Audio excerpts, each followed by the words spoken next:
Terima kasih kerana masih lagi setia bersama dengan Selamat Pagi Malaysia. Seperti mana yang kita bincangkan di awal tadi, salah satu antara topik yang perlu juga kita ambil perhatian apabila semalam telah pun dilaporkan 10 lagi kematian diakibatkan oleh COVID-19, menjadikan jumlah kematian di Malaysia diakibatkan oleh COVID-19 adalah 975. Antara pihak yang terlibat dalam proses untuk melaksanakan pengurusan jenazah ini, Jawi dan Jakim. Bersama saya di studio ada dua orang untuk kita berbicara mengenai proses bagaimanakah tuntutan fardu kifayah ini dalam pengurusan jenazah COVID-19. Pertama, kita ada Haji Zakaria Osman, Ketua Unit Komunikasi Korporat Jakim, dan juga Puan Maizura Samsudin, Ketua Penolong Pengarah Bahagian Pengurusan Dakwah Jawi. Assalamualaikum, selamat datang ke Selamat Pagi Malaysia. Waalaikumsalam. Kita pernah bersama dalam Selamat Pagi Malaysia juga, Ustaz. Jadi mungkin pencerahan di awalnya apabila sehingga semalam 975 kes kematian diakibatkan oleh COVID-19. Adakah semua kes kematian ini jenazahnya diuruskan oleh pihak Jabatan Agama? Ustaz mungkin boleh mulakan. Terima kasih, Wan. Sebenarnya kes kematian jenazah positif COVID ini, kalau di peringkat negeri-negeri kita ada sebuah jawatankuasa jawatankuasa keselamatan negeri. Jadi ada negeri-negeri tertentu yang kes ini diuruskan bersama antara pihak Kementerian Kesihatan dan juga Jabatan Agama Islam Negeri. Dan ada juga beberapa negeri yang kes positif COVID ni, jenazah ini diuruskan oleh pihak hospital sepenuhnya. Jadi dalam situasi ini, apakah tanggungjawab Jakim dalam menguruskan jenazah COVID-19 ini? Seperti yang kita sedia maklum bahawa kematian umat Islam ini dia merupakan menjadi satu fardu kifayah, tanggungjawab bersama umat Islam untuk kita menguruskan memandikan jenazah, mengkafankan jenazah, solat jenazah dan juga mengkebumikan jenazah. Itu bagi kes-kes yang biasa. Tetapi bagi kes yang khas seperti jenazah COVID yang memungkinkan risiko kepada pihak yang menguruskan jenazah ini, maka kita memerlukan satu garis panduan ataupun SOP khas. Jadi Jakim ini selaku pihak Badan Penyelaras Hal Ehwal Agama Islam di peringkat persekutuan ini diberi amanah untuk merangka satu garis panduan khas bersama dengan pihak Kementerian Kesihatan Malaysia KKM, di bawah pemantauan pejabat mufti wilayah persekutuan. Kita membangunkan sebuah garis panduan pengurusan jenazah Islam positif COVID. Yang garis panduan ini telah pun diterima di peringkat Mesyuarat Jawatankuasa Khas Muzakarah Majlis Kebangsaan bagi Hal Ehwal Agama Islam MKI yang dianggotai oleh mufti-mufti seluruh negeri dan juga pihak-pihak berkepakaran. Untuk makluman penonton sekalian bahawa pengurusan jenazah khas ini bukan sahaja kes COVID ini semata-mata. Sebelum ini kita pernah menyediakan garis panduan untuk bagi kes pesakit HIV positif.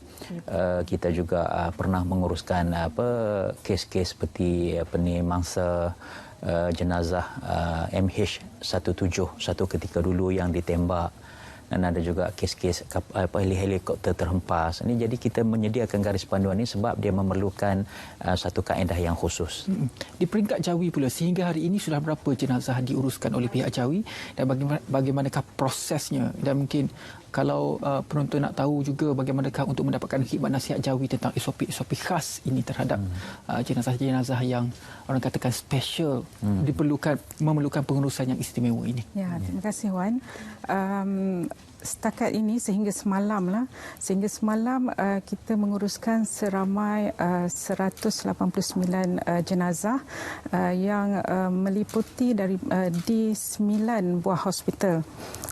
Kalau tengoknya di HKL yang paling ramai iaitu seramai 105 orang, Hospital Putrajaya 22, Hospital Labuan ada 19, Hospital Ampang ada 15, PPUKM 13, PPUM ada 10, IKN Institut Kanser Negara ada 2 orang, IJN 2 orang dan juga di rehab pun ada 1 jenazah.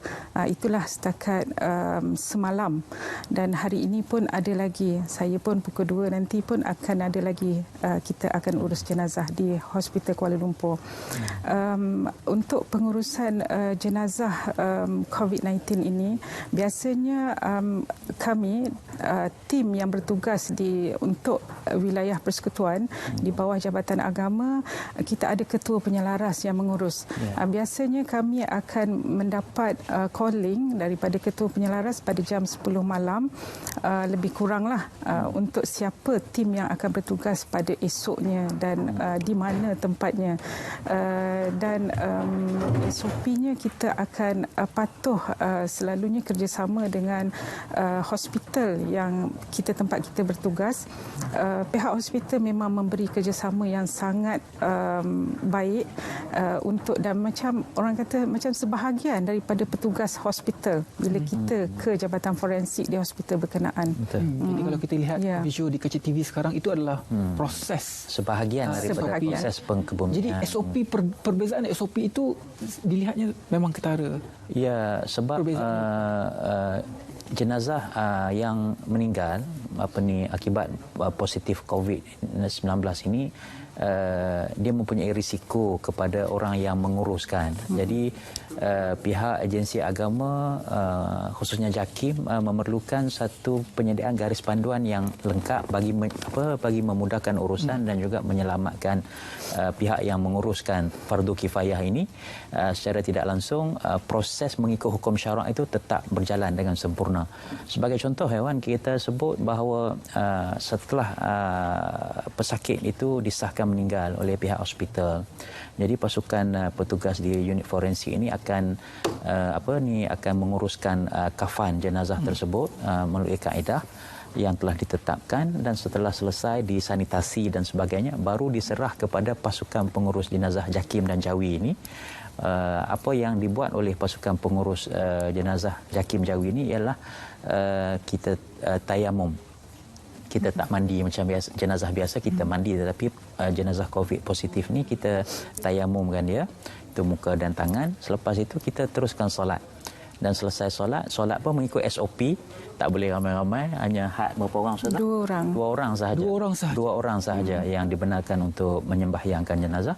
Dan selesai pada itu baru dibawa ke tanah perkuburan yang ditentukan. Kalau di wilayah ini, pihak Jawi akan uruskan di tanah perkuburan di wilayah lah. Dan kalau jenazah itu perlu dibawa pulang ke tempat masing-masing, itu perlu mendapat kebenaran pihak berkuasa, polis dan sebagainya. Di pihak Jawi sehingga hari ini bagaimana? Pandemik COVID-19 masuk Malaysia awal tahun lepas. Jadi dari proses latihan kepada pegawai-pegawai dan juga petugas-petugas itu bagaimana, dan sehingga hari ini bagaimana? Adakah cukup itu punya tenaga kerja? Alhamdulillah, Jawi sebenarnya untuk mengenai pengurusan jenazah ini merupakan salah satu daripada fungsi utama, di mana ianya diselaraskan melalui unit kebajikan Islam di bawah bahagian pengurusan dakwah, dan memang telah ada pegawai-pegawai yang terlatih untuk pengurusan jenazah, baik pengurusan jenazah berisiko. Dan ini latihan biasanya kita akan buat secara berkala pada setiap tahun kepada pengurus-pengurus jenazah ini. Even pegawai JAKIM yang berada di luar daripada agensi agama juga, sebab tugasan pegawai JAKIM ini meliputi termasuk dalam masyarakat awam dan akan dipanggil bila-bila masa bila berlaku kematian. So biasanya juga kursus-kursus yang dijalankan ini memang akan ada juga dimasukkan slot untuk pengurusan jenazah berisiko seperti HIV, hepatitis B, Ebola dan sebagainya yang akan diterangkan, dan selalunya kita akan memanggil khususlah daripada pihak Kementerian Kesihatan untuk memberi juga macam mana penasihatan tersebut. Jadi di pihak JAKIM bagaimana? Pihak JAKIM mengkoordinasikan proses pengurusan jenazah ini dengan pihak Jabatan Agama di negeri-negeri lain? Di pihak negeri, di peringkat JAKIM kita menyediakan garis panduan yang seperti yang saya maklum sebentar tadi, yang telah disediakan bersama dengan pihak Kementerian Kesihatan dan juga pejabat mufti, dan garis panduan ini telah diluluskan oleh Muzakarah MKI, Dan garis panduan ini kita edarkan kepada seluruh negeri-negeri lah, khususnya pihak Jabatan Agama Islam Negeri, yang mana sebahagian besar daripada Jabatan Agama Islam Negeri ini dengan kerjasama Jabatan Kesihatan Negeri bertanggungjawab untuk menguruskan kes kematian umat Islam positif COVID inilah. Jadi dari segi sudut khidmat nasihat dan sebagainya, kita sentiasa berbincang antara JAKIM dengan Jabatan Agama Islam Negeri dan juga pihak Kementerian Kesihatan, dan kita memberi garis panduan dan sebagainya bagi memastikan proses ini dapat disempurnakan. Di samping itu, Wan, saya turut ingin menyampaikanlah hasrat pihak Kementerian Kesihatan dan juga JAKIM yang mengalu-alukan penglibatan pihak NGO, badan-badan sukarela, kerana seperti yang kita sedia maklumlah, sekarang ni kes kematian itu semakin meningkat, dan kalau nak harapkan kepada pasukan petugas sahaja, kaki tangan dia memang terhad, termasuklah pihak Kementerian Kesihatan yang perlu memberi fokus kepada urusan-urusan yang lain. Jadi kita mengharapkan penglibatan pihak NGO, dan insya-Allah kalau ada pihak-pihak yang terlibat ini berminat dan sebagainya, pihak kerajaan bersedialah di bawah JAKIM akan mengatur satu macam latihan lah bagaimana nak mengurus jenazah secara khas dengan kerjasama pihak KKM. Di pihak Jawi, adakah bersedia untuk berkongsi kepakaran ini? Sudah tentu. Kita sentiasa mengalu-alukan, dan setakat ini memang menjadi tugasan di bawah unit kebajikan Islam. Bila dipanggil untuk jemputan bagi pengurusan jenazah ini, memang sentiasa kita ada kursus-kursus yang kita buat, selalunya anjuran Jawi dan juga anjuran di agensi berkenaan yang kita dijemput untuk mengadakan, memberi taklimat bagaimana untuk menguruskan jenazah secara biasa dan juga yang berisiko. Itu yang di pihak JAKIM pula bagaimana dari segi latihan, mungkin selepas ini akan dipertingkatkan? Ya, pihak Majlis Keselamatan Negara dalam mesyuarat sidang khas MKN yang dikongsikan oleh Yang Amat Berhormat Perdana Menteri telah memohon pihak JAKIM untuk menyelaras bersama pihak negeri bagi menambah lagi jumlah petugas-petugas khas untuk menguruskan jenazah positif COVID ini. Dan di JAKIM kita sedang dalam proseslah untuk mendapatkan khidmat sukarela daripada NGO yang terbabit, dan kita akan panggil dalam masa terdekat ini bagi menyelaras dan juga turut memberi latihan di Institut Latihan Islam Malaysia ILIM Bangi, dan sudah pasti yang akan terlibat nanti adalah pihak KKM.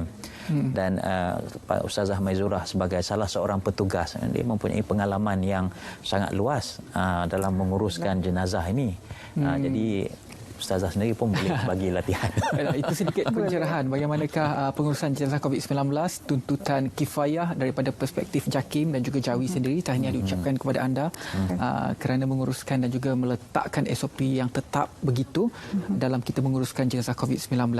Terima kasih kepada Ustaz Haji Zakaria Osman, Ketua Unit Komunikasi Korporat JAKIM, dan juga Ustazah Maizurah Samsudin, Ketua Penolong Pengarah Bahagian Pengurusan Dakwah Jawi. Selepas ini Syafiqah akan bersama dengan anda. Silakan Syafiqah.